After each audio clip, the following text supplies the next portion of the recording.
to coerce or encourage someone to act in a certain way. At its simplest though, reverse psychology is the tricking of somebody into doing something by telling them to do the opposite.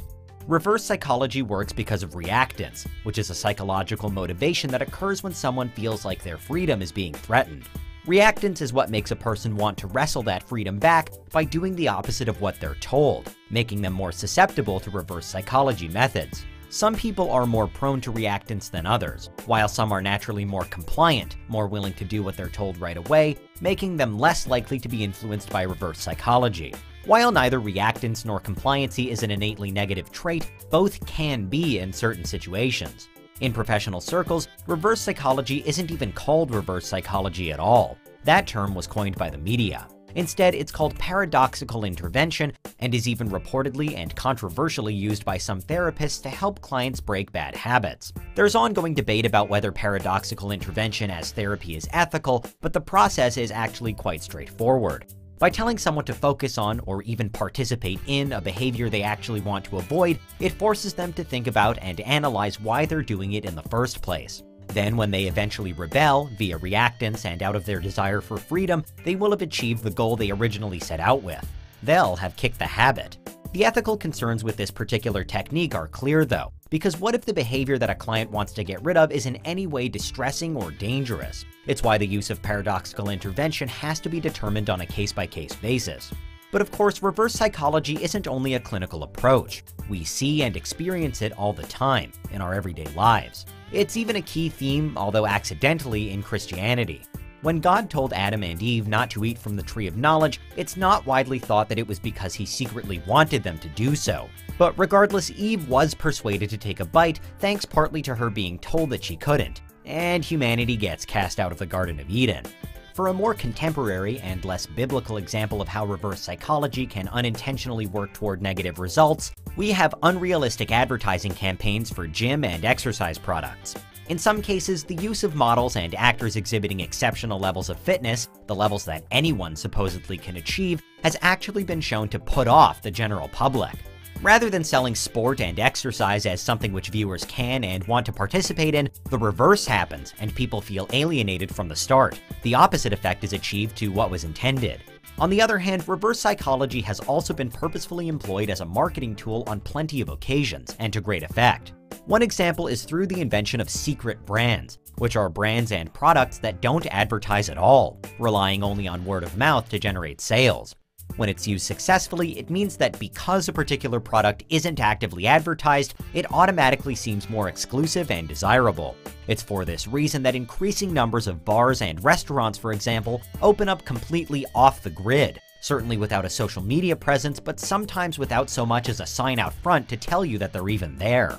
The first step toward drinking or dining at these places is, of course, knowing that they exist. But after that, their success, and often high prices, are at least partly built on customers' unwillingness to conform, on their reactance. It's a tactic used in sales in other ways too. A salesperson for any product might avoid showing a customer the more expensive options available, pretending to be under the assumption that they couldn't afford them. But if, or when, that customer learns of that assumption, the reverse psychology at play means that they might go ahead and make the pricier purchase anyway.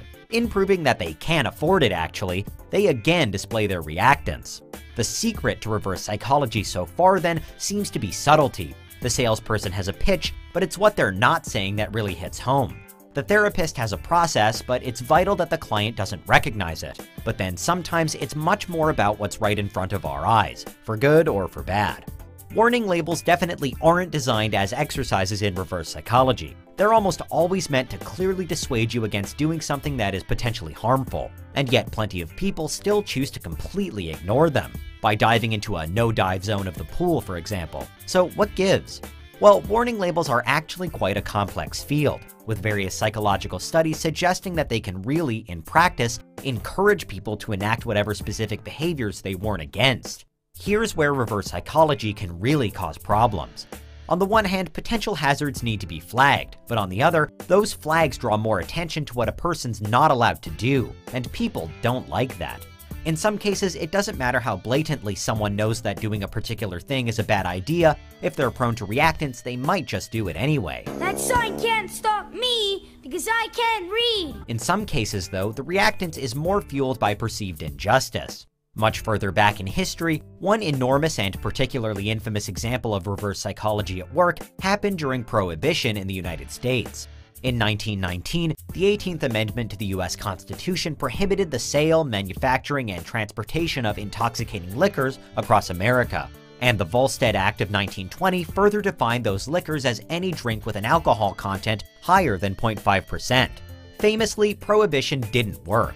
There was no way to effectively enforce it, with only around 1,500 federal agents dedicated to upholding the anti-alcohol laws across the entire country.